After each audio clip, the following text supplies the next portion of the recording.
2 ವರ್ಷ 2.5 ವರ್ಷದ ರಾಜ್ಯ ಸರ್ಕಾರದ ಸಾಧನೆಗಳ ಬಗ್ಗೆ ಬಹಳ ಚೆನ್ನಾಗಿ ಹೇಳಿದ್ದಾರೆ. ಏನೇನು ಸಾಧನೆ ಮಾಡಿದಾರೆ ಅಂತ ಹೇಳಿ ನನಗೂ 1-2 ವಿಚಾರ ನಾನು ಹೇಳಬೇಕು ಅಂತ ಹೇಳಿ ಅನಿಸದು. ರಾಜ್ಯ ಸರ್ಕಾರದ ಸಾಧನೆಗಳೇನಪ್ಪ ಅಂತಂದ್ರ, ಹಗಲತ್ತೆ ದರೋಡಿ, 5 ಬ್ಯಾಂಕ್ಗಳ ದರೋಡೆ ಆಯ್ತು.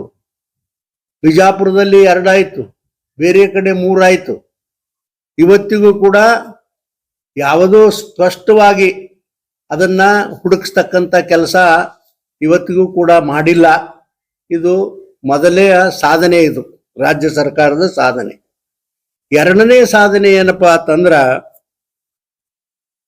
ಈಗ ಸಾಕಷ್ಟು ಜನ ಈಗ ಹೇಳಿದ್ರು ಅಧ್ಯಕ್ಷರು, ಈಗ ಬಹಳ ಮಳೆ ಆಗಿ ರೈತರಿಗೆ ತೊಂದರೆ ಆಗ್ಯದ, ಸರಿಯಾಗಿ ಇವತ್ತಿಗೂ ಕೂಡ ರೈತರಿಗೆ ಬರಬೇಕಾಗಿರ್ತಕ್ಕಂಥ ಹಣ ಇವತ್ತಿಗೂ ಕೂಡ ಸಂಪೂರ್ಣ ಬಂದಿಲ್ಲ ಅಂತಕ್ಕಂಥದ್ದು ಕೂಡ ನಾನು ಹೇಳಲಿಕ್ಕೆ ಬಯಸ್ತೇನೆ. ಅದರ ಜೊತೆಗೆ ಈಗ ಏನಪ್ಪಾ ಅಂತಂದ್ರೆ, ಈಗ ವಾಲ್ಮೀಕಿ ಹಗರಣ ಏನಪ್ಪಾ ಅಂದ್ರೆ, ಇಡೀ ಸರ್ಕಾರ 2.5 ವರ್ಷಗಳಲ್ಲಿ ಹಗರಣವನ್ನ ಸುತ್ತಾ ಇದೆ. ಹಗರಣಗಳು ನೋಡ್ರಿ, ವಾಲ್ಮೀಕಿ ಹಗರಣ, ಆಮೇಲೆ ಬಡವರಿಗೆ ಸಿಗಬೇಕಾಗಿರ್ತಕ್ಕಂಥ ಮನಿ ಹಂಚುದ್ರಲ್ಲಿ ಹಗರಣ ಅಲ್ಲ. ಇದು ನಾವು ಹೇಳಿಲ್ಲ, ಇದು ಕಾಂಗ್ರೆಸ್ಸಿನ ರೂಲಿಂಗ್ ಪಕ್ಷದ ಶಾಸಕರುಗಳೇ ಹೇಳ್ತಕ್ಕಂಥ ಕೆಲಸ ಮಾಡ್ಯಾರ. ಏನಪ್ಪಾ ಅಂದ್ರೆ, ಇಲ್ಲಿ ಬಹಳ ಅದ್ದೂರಿ ಆಗಿರ್ತಕ್ಕಂಥದ್ದು ನಡೆದ, ಇಲ್ಲಿ ಲಂಚ ಒಟ್ಟ ಮೇಲೇನೆ ಮನೆ ತಗೊಳ್ತಕ್ಕಂಥ ಕೆಲಸ ಇಲ್ಲಿ ನಡೆದದ ಅಂತಕ್ಕಂಥದ್ದು MLA ಅವರೇ ಹೇಳ್ಯಾರ. ಅದರ ಜೊತೆಗೆ ದಲಿತರಿಗೆ ಸೇರಿರ್ತಕ್ಕಂಥ ಸುಮಾರು 46,000 ಕೋಟಿ ಹಣವನ್ನ ಯಾವ್ದಾವುದೋ ಕೆಲಸಕ್ಕೆ ಬಳಸ್ಕೊಂಡಾರ. ಇವೇ ಎಲ್ಲ ಸರ್ಕಾರದ 2 ವರ್ಷಗಳ ಸಾಧನೆ. ಅದರ ಜೊತೆಗೆ ಏನಪ್ಪಾ ಅಂತಂದ್ರ, ಹಿಂದೆ ಅಕ್ರಮ ರೈತರಿಗೆ ಈ ಕರೆಂಟ್ ಸಪ್ಲೈ ಮಾಡ್ಬೇಕಾಗಿದ್ರ ಅಕ್ರಮ ಮತ್ತು ಸಕ್ರಮ ಅಂತಕ್ಕಂಥದ್ದು ಒಂದು ವ್ಯವಸ್ಥೆ ಸರ್ಕಾರಗಳ ವ್ಯವಸ್ಥೆ ಮಾಡಿದ್ರು. ಇದನ್ನ ಯಾಕಪ್ಪ ತೆಗೆದ್ರಪ್ಪ?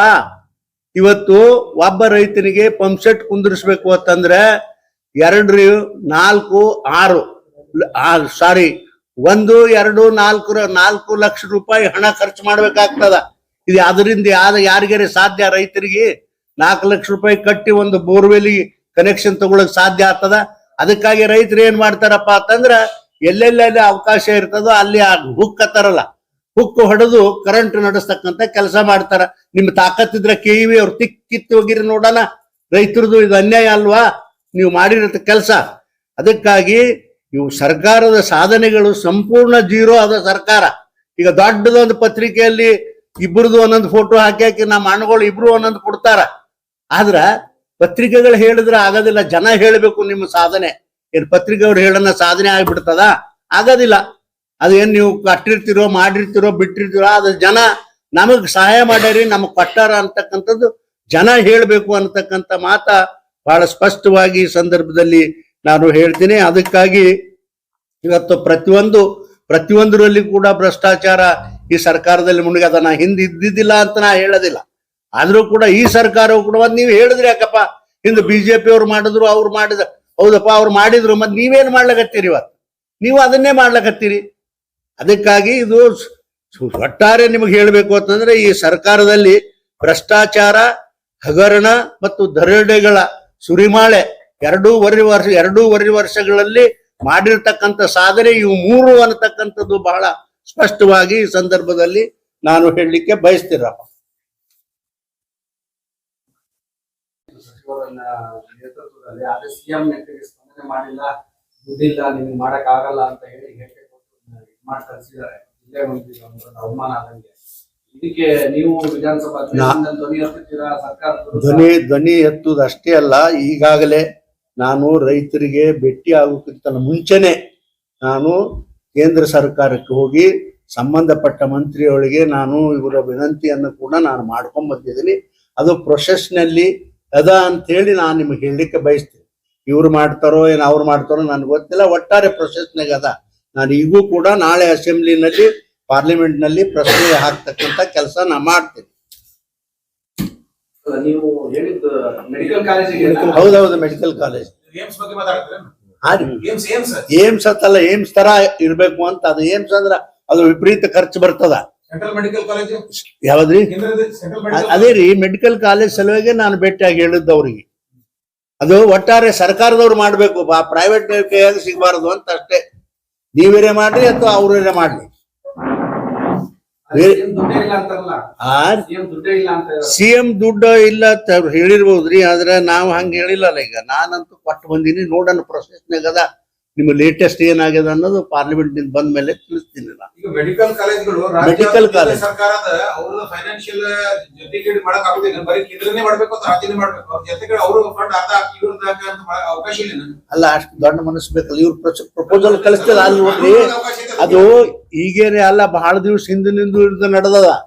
ಇವ್ರು ಮಾಡ್ಲಿಕ್ಕೆ ತಯಾರಿಲ್ಲ, ಮಾಡ್ಬೇಕಾಗಿತ್ತು. ಯಾಕೆ ಇಟ್ಕೊಂಡ್ ಕೂತೀರಿ? ಮಾಡ್ಬೇಕಿತ್ತು, ನಾವು ಸರ್ಕಾರದವ್ರು ಮಾಡ್ತೇವೆ ಅಂತ ಮಾಡಲಾಗ್ಯಾರ.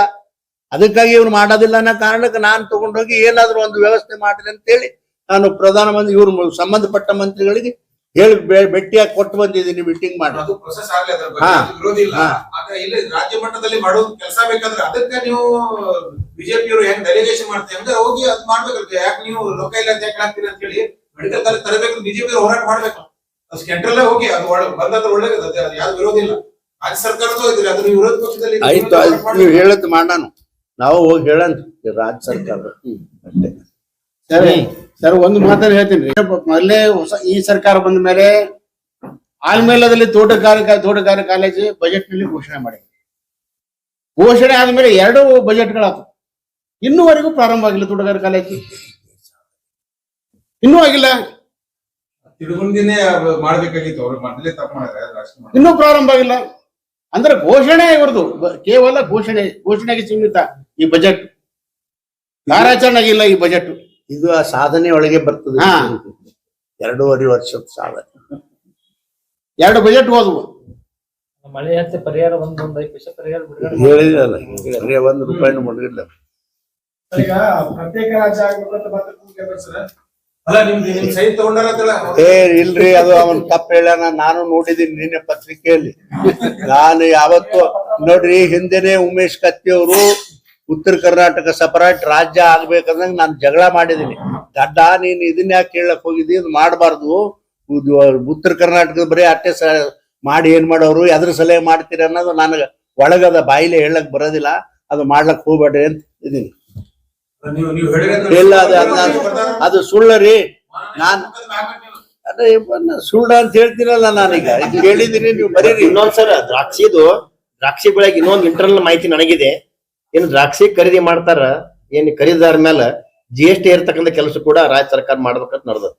ಯಾಕಂದ್ರೆ GST ಒಂದ್ ವೇಳೆ ಅವ್ರು ಹಾಕಿದ್ರ ಅಂದ್ರ ಅವ್ರು ಎಲ್ಲಿ ರೈತರಿಂದನೇ ಕಲೆಕ್ಟ್ ಮಾಡ್ಬೇಕು.